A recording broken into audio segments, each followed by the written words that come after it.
through that experience, what I realized is that what a lot of us are doing is we're kind of like strong arming ourselves into feeling good. We're strong arming ourselves into feeling happy, into letting go, into healing. And that's not how this shit works. What's up, my friends? Welcome back to the podcast. My name is Issa. If you don't know who the fuck I am, and if you do know who I am, welcome back. It's nice to have you here. It's nice to have you here regardless. If I sound like shit right now, my allergies just don't like me. They just don't like me. It's springtime. I also have a cat, and I'm allergic to cats because that makes sense, right? And nothing I take is helping. So I do apologize if I sound like I've been chain smoking for 60 years. That's not what's happening here. Before we get started, I just want to remind those of you who have just been watching the YouTube videos, if I'm not uploading here every single week, I do upload every week to the podcast. Make sure you are subscribed to the podcast, to the YouTube channel, so that you don't miss an episode. And I am booking for one-on-one Reiki sessions. Right now, I do them virtually. If you are feeling like you need an energy detox, if you are feeling like you've been holding on to some emotions, you just can't seem to let go of them, you can't seem to release them, you want some guidance, some assistance with that, or you're just wanting to feel a little bit lighter, you wanting to get better sleep, wanting to be more in touch with your intuition, Reiki is good for all of those things. And I would be so happy to be able to more personally help you along your healing journey. So if that interests you, all of that information will be down below. Okay, I want to talk about an experience that I had recently that showed me in real time what happens if you don't create sustainable habits within your life to maintain the changes that you are going through, the changes that you're going through consciously, energetically, and what happens when you don't have a good understanding of your own shadows, a good understanding of your ego and the ways in which it tries to protect you. A lot of people talk about victim mindset, and they talk about how, some people don't want to change. And so they stay a victim. Some people are more comfortable in suffering. Some people are more comfortable being a victim. And that's really tricky because it's true and it's also not true. But it's because the way that it's being spoken about is too surface level and it's too one-dimensional. And I'm going to get into that, okay? I'm going to get into what I think is happening when we know what we need to do. We've felt the shift within us. We've seen the changes within us. And then once things start changing too much, we kind of freak out and we end up in the same cycles and the same patterns over and over again. I want to talk about that based on my own experience with this. So I went to a breathwork. I don't want to call it a retreat. I went into it thinking, because it was a breathwork facilitator training. So I went into it thinking, I'm going to learn how to teach breathwork. I'm going to learn how to facilitate breathwork for other people. I'm going to learn about the science of breathwork and the benefits of breathwork and all these things. And I'm going to learn how to teach other people so I can share that with other people, because that's something that I practice, right? And the training that I did is with Milana Snow, and some of you might know who she is. And listen, she said, what better way to learn than experiencing this yourself? And let me fucking tell you, okay? Let me tell you, for 5 days in a row, it was all in person. We were doing an hour and a half every day of breath work. And when I tell you, I really do feel like I released like 10 years worth of emotional baggage. I really do. I really do. After the last day, I had probably the biggest release, the biggest emotional release. And I just I felt so free. I felt so light. I felt like I was finally whole. I felt like I had unlocked a part of myself that had been buried away for so long. I felt like there's a movie that I'm thinking of and I don't remember what it is, but I felt like I was like walking on clouds. Like I was that person, like with a like bouncing around. Like I'm a happy person, but I get anxious, and that is what kind of has its hold on me a lot of the time, and it drains me energetically and it closes me off. And I felt the lightest that I had felt in a really long time. And I was just like in this space of, oh my God, like this is what it's supposed to feel like. This is how I'm supposed to feel. This is what I feel like. This is who I am. This is my highest self coming through and being in charge. And this is what enlightenment feels like, And then I got sick. And then life started lifing, okay, as it does. Life was lifing, and things started to stress me out, and people were starting to piss me off, and X, Y, and Z, whatever the story is. And I got really depressed, and I haven't felt that low in a long time. And it was different. It was different than it had been in the past. It wasn't like this all-consuming, overwhelming feeling. It was just like this it was like a sadness that I was feeling of, why can't things feel so good all the time? Why can't things feel this good all the time? Why can't I feel this good all the time? Why can't other people be as loving and as compassionate and self-aware and X, Y, and Z? I just got really low because I was just like, the reality that I was in, that little bubble that I was in, that's not the reality. That's what I was telling myself. That's not the reality. This is the reality. And I don't like this reality. And while this is happening, it's kind of like I was able to view it differently because of the shift that I went through and because of the tools that I've equipped myself over the last couple of years. But I was still really struggling with getting myself to remember. And I had to really like hold my own hand through that wave. And I had to just kind of ride it out. I didn't sit there and force myself to, feel better. I didn't force myself to feel that lightness again, right? Because through that experience, what I realized is that what a lot of us are doing is we're kind of like strong arming ourselves into feeling good. We're strong arming ourselves into feeling happy, into letting go, into healing. And that's not how this shit works. You have to be fully present with what you're feeling. You have to be fully present with what is. Even if what is that you feel depressed, you feel anxious, you feel hopeless, you don't feel in touch with your higher self, you don't feel in touch with spirit, with source.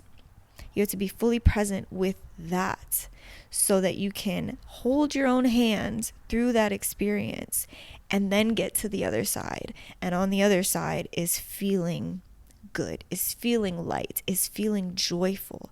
But you cannot beat yourself into feeling that, into experiencing that. You move through what is, and it's a gradual progression of getting to the other side.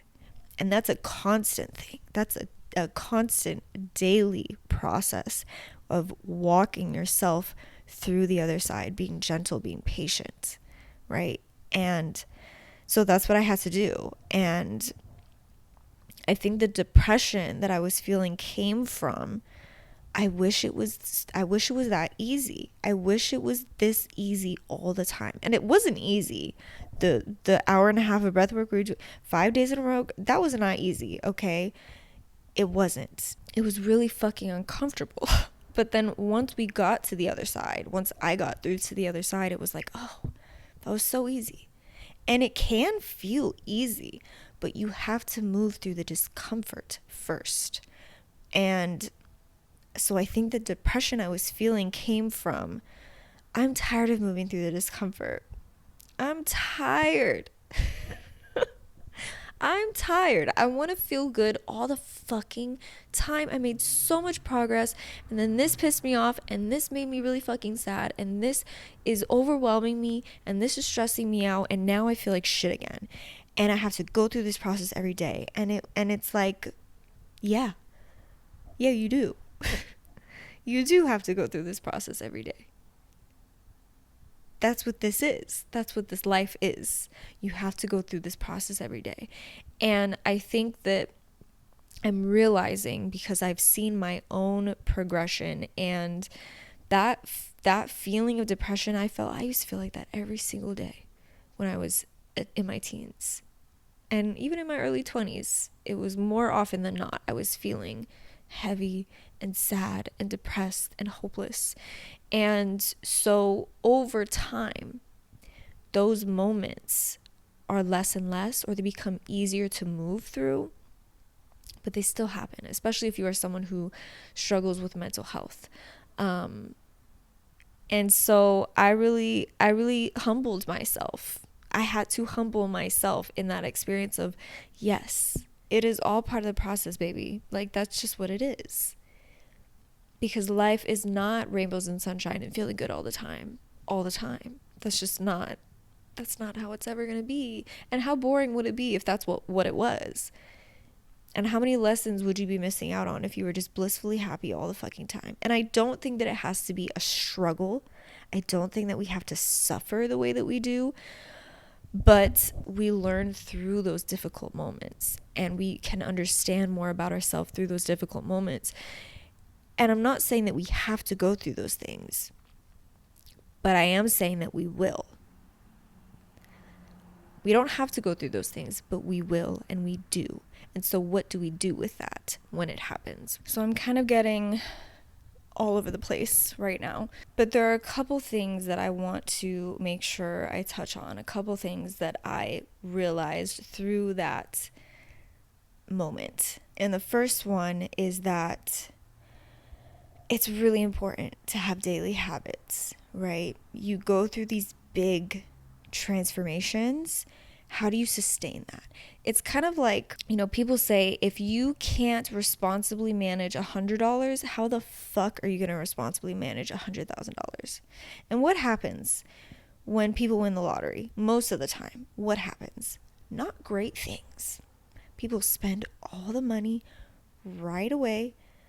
I mean, these are the most common stories that you hear. They spend all the money right away, and then they end up fucking broke. They end up bankrupt because they don't know how to sustain this big thing that they've attained, right?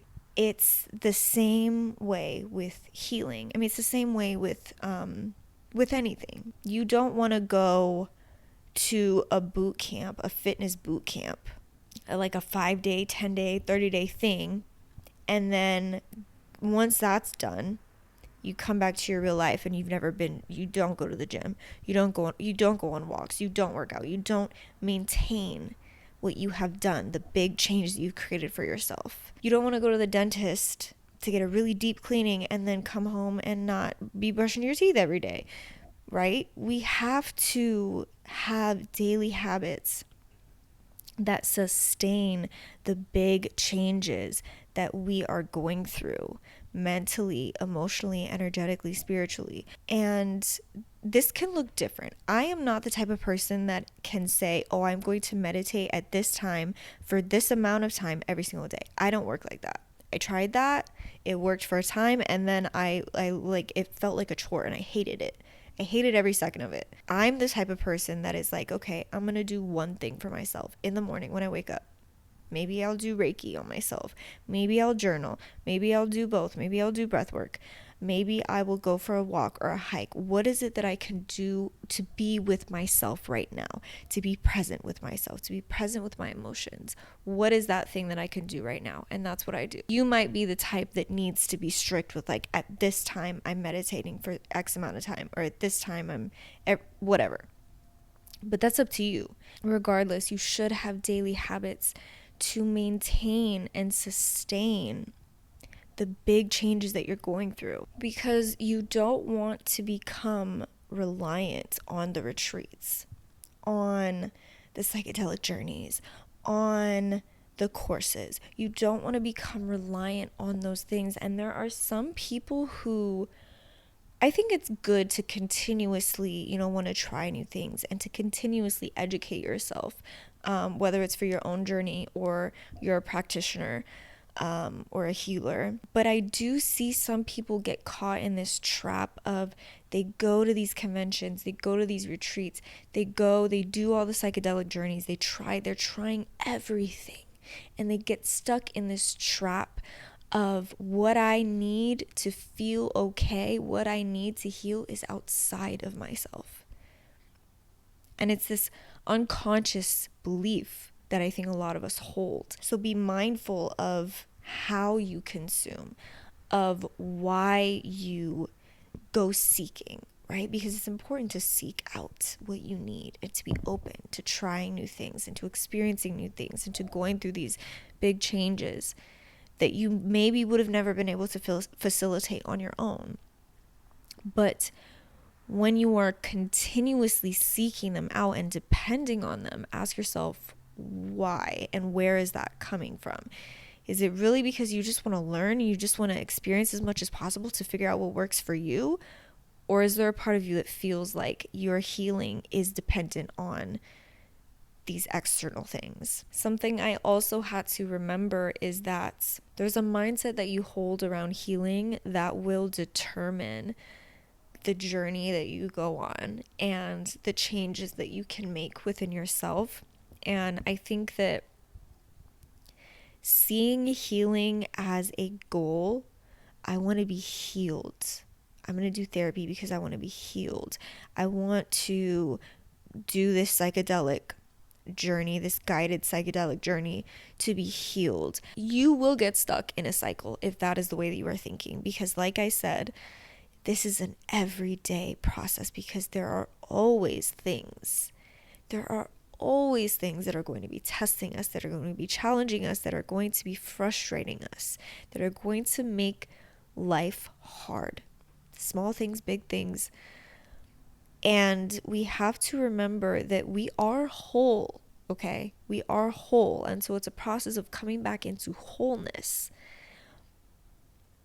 And you can feel that way, but it takes work. And it takes continuous mindfulness, especially if, think of it this way. It took me 15 years of conditioning before I realized that I was operating from a place of conditioning. And it might take twice as long for me to unlearn that conditioning, to release the experiences that came with that conditioning. It might take me twice as long, 3 times as long. And within the last years of undoing, there are all these other things that are happening, because that's just what life is, right? So don't approach your healing from a place of, I'm going to do this thing and it's going to fix me and I'm going to feel great forever, because you will be real fucking disappointed. And that's exactly what happened to me. And I know this, but because I went through this process of, oh my God, I released so much and I feel so good and I've never felt this good before. Wow. Like, I feel like I felt like I had unlocked something, and I did. I most definitely did. But what I unlocked was realizing, oh, I can feel this good. But what I unlocked as well was the tools to access that when life does its thing, because it will. That's what I unlocked. I didn't unlock this level of, I feel this way all the time. I unlocked the tools and the knowing that I can get myself back to that point. but I can't force myself to get there. So the last thing that I want to touch on is, knowingly or unknowingly, I think people tend to simplify this idea that some people prefer suffering and prefer being in their victim mindset because it keeps them comfortable, because it's familiar. And I said that that's true, and it's not true. What happens is, it's not you as in the whole you. We have our ego, we have our higher self, our inner child, our inner teen, our shadows, all of these things. And so when you begin to change, when you begin to transform, you begin to shift, it's not you, because you're like, what's wrong with me? Why do I keep doing the same fucking stupid shit even when I know better, or I should know better, or I have the tools to not feel this way? And in that space, it's not you that wants to stay the same. It's your ego. And your ego is trying to protect you, because there is a part of you that has benefited in some way, maybe not entirely, but there's a part of you that has benefited from the mental story, from the energetic state, from the emotional mental state that you have been stuck in and that you just let go of.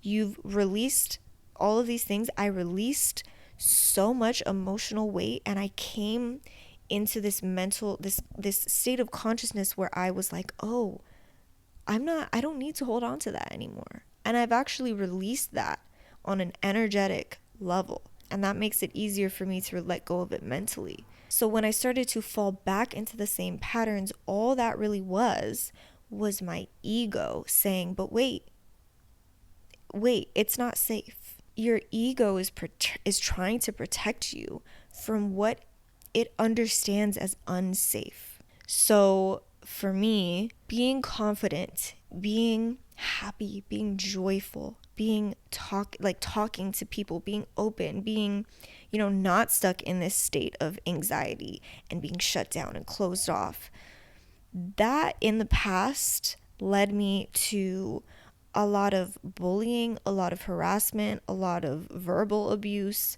It led me to really painful situations where people were trying to just shove me down and make me feel wrong for who I was and how I expressed myself and what I loved. And so when I came back into the state of, oh, that's not mine. I don't need to hold on to that story. That's not mine, and it never was. And I released the emotions attached to it. My ego came in full force and was like, wait. My ego, my inner teen, the part of me that went through that, came in and was like, wait, no, we can't do that. You can't do that. Because that part of me still doesn't feel safe. And so I had to actively be compassionate with that part of myself. I had to actively be compassionate, be understanding of, oh, it's not me that wants to suffer, that wants to be miserable, that wants to be an anxious mess, that wants to be shut off and closed down. There's a part of me that still needs healing. There's a part of me that doesn't feel safe to fully integrate yet. So how can I be compassionate with that part of myself through understanding what it's trying to protect me from? How can I remind myself and show that part of myself, it's okay. It's okay. And it's okay because I'm here to protect you. But that's an active process now. Now that I've come down from that high, and I'm just in my day-to-day, that's an active process that I'm going through. When you start to, quote unquote, fall back, and you start to repeat the same cycles, the same patterns of behavior, you start to have the same thought processes that you know what they are. You know where they come from because you've done the inner work. How can you take an outside stance and say, what is that? What part of myself is that? What is my ego trying to protect me from right now?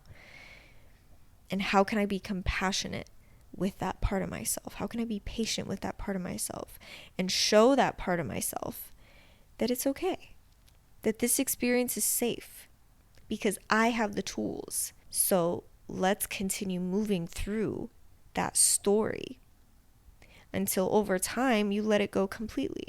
You can access joy, you can access bliss, you can access wholeness and lightness beyond belief.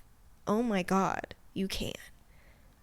But baby, if you still have things within that are parts that have been beaten down and beaten down and beaten down and proven time and time again over and over in your life that it's not safe to feel those things, it's gonna take some time.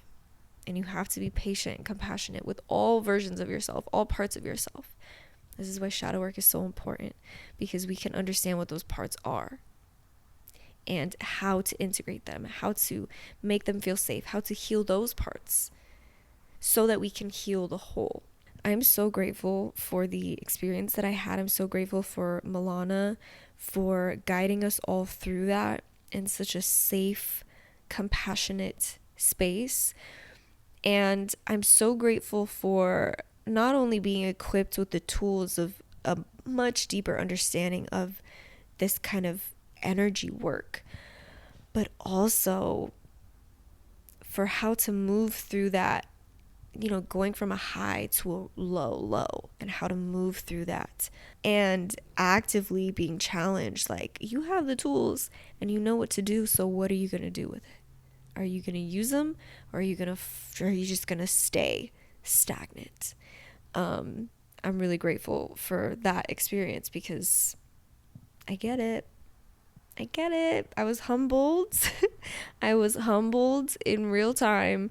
So, with all of that being said, thank you so much for listening. I hope this episode was helpful. If you enjoyed this episode, give it a thumbs up. If you were listening on the podcast, leave a 5-star review. Let me know what you love about the podcast. I love hearing from you guys. Much love, and I will talk to you next week.